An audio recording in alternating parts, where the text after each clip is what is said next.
Hello everyone, hope you're doing well. It's time to have a chat about some vehicles that just seem to be missing when it comes to War Thunder, and it is straight up just World War II artillery pieces. Now we have a few of them in the game, and obviously, depending on how you define these things, you could say that we have a lot more. If you decide the SU-100Y is a howitzer or an SPH or an SPG or whatever it is, it just seems a little bit odd that we don't have some of the mainstays of what would be classed as, I suppose, wheeled artillery pieces. In the last few years, we've seen a massive extension in the game of modern artillery pieces. The AUF-1, the band cannon, stuff like the M109, which was basically added to half of the tech trees of the game. We even had a PLZ, which was just added, and I've actually been having a pretty good time spading them. These vehicles have actually been quite fun, and I've had a decent time going through them all. I've no real reason why.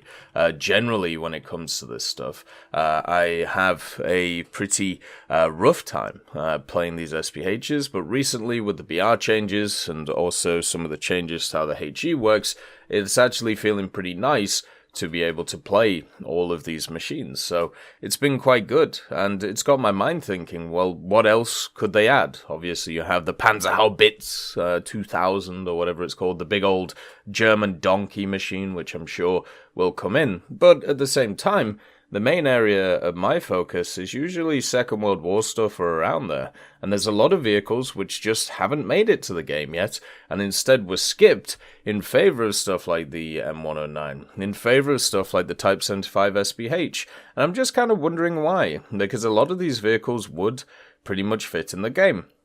Now, I'll put some pictures in here of different vehicles, and then we'll kind of like talk about them as we go along. But there are a bunch of World War II kind of SPGs, SPHs, artillery pieces, basically indirect fire machines, which would fit the role that we've seen, and also even some of them having some AP, so not just HE to donk people with. And the interesting thing to me, at least in general, is the only ones we really have right now are some German ones, the Sturmpanzer, the Brombar, the Sturmtiger.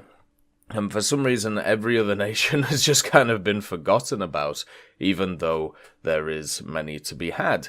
And I'm hoping that as they've kind of refined the HE mechanics, as they've kind of refined how these things play and their actual roles in the game, they can then start adding these other ones. Because a lot of the assets of many of the artillery pieces that, are around the place are already in the game. For example, you got the Bishop, right? The Bishop is a British artillery piece, and it's based off the Valentine chassis. It's pretty much marrying a massive turret with the 25-pounder gun, and on the Valentine chassis. It can fire a HE shell, it can fire an AP shell, and the idea of it is, you could have a mobile artillery unit. And for some reason, it just hasn't been added to the game. Instead, what we have is a few other artillery pieces which are a little bit higher in BR. I'm wondering if they're worried about the idea of putting a lot of these vehicles at lower BRs, so therefore it kind of donks new players and they don't really know what's going on. But then again, we have the Sturmpanzer and we have many others.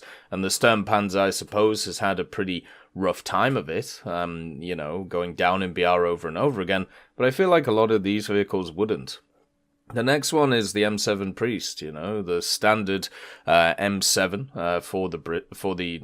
I suppose it was used by the British. This one was used by everybody, but it was from America. The Priest itself is a 105mm self-propelled gun, and also at the same time, it's based off of the M3 Lee chassis, so another chassis we already have in the game.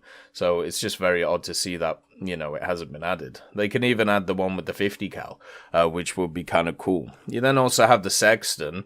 Now, the Sexton is another one which is very similar to what we've seen from the M7, but the difference is that the Sexton was actually built in Canada, and also, at the same time, there was plans to build it off different chassis. So instead of just using the Lee, you have the Ram tank, which uses the chassis of the Grizzly, and the Grizzly is a licensed version of the Sherman.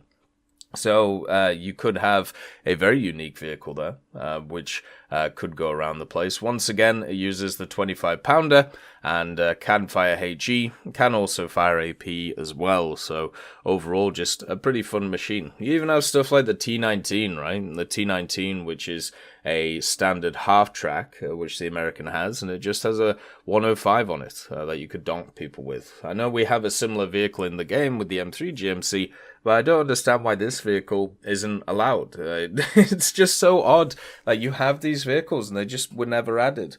I don't know whether they're waiting for event vehicles or they just decided to skip them because they weren't sure about their usability. I would actually like to hear why a lot of these vehicles are just not in. Because we've seen this has been like the area of the game which has had a massive expansion. You know, we had the time of the medium tank.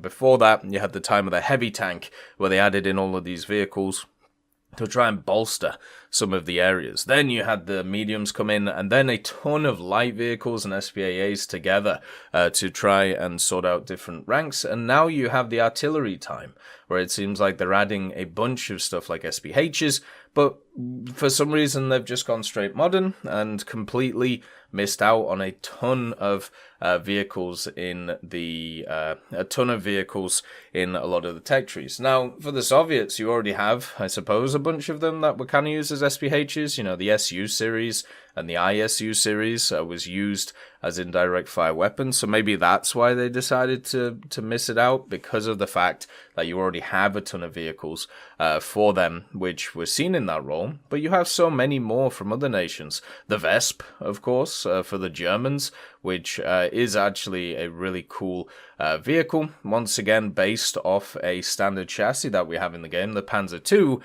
and also has a 105 millimeter, which could fire HE and other things too. And the reload isn't exactly insane for a vehicle like this, which is one of the things which is always talked about, right? Like the Sturmtiger was that vehicle which everybody said couldn't be added because its reload time was insane, and everybody was right, but they just modified the reload time. So it didn't really matter too much. And as we know, reloads are used as a balancing mechanic in War Thunder as long as they're manually loaded.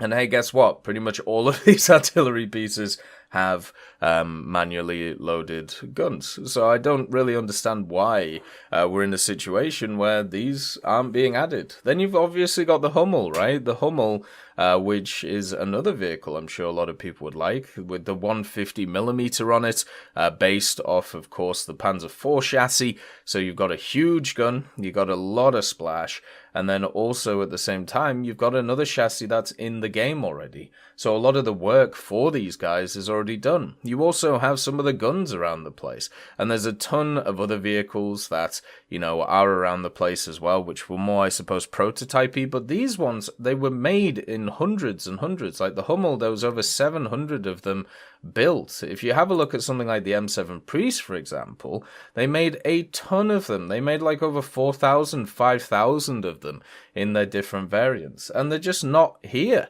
It's very odd, and it would be nice to like kind of know like where these vehicles are, because as somebody who doesn't particularly enjoy, you know, the artillery pieces at high tier, I bet you there'll be a lot more fun at low tier, because you have a lot less armor around the place, and then also the general play style of, you know, being a bit more stationary, being a bit more defensive would work a lot better, because, you know, people are a little bit less aware of where people are supposed to go. So it just seems weird, and hopefully we see these things, because they are and should be a lot of fun. And also, at the same time, some of them were used by nations which could be seen in the future, like Yugoslavia or many others. As always, I hope you have a wonderful day, and I'll see you next time. I'd just like to thank Brendan Quinn, Vilneus, Character Fuel, Juan the Panda, Carrion Crow, Gus Irenicus, Pyman, Merciless Reaper, Orange Tail, Teddy, Daniel Stanton, Moxie, B. Young, Bareen, Peter Grayling, Alan Hacker, Sem Alslan, Uncle Bean, and Derek R., and also Lafouche for supporting the channel.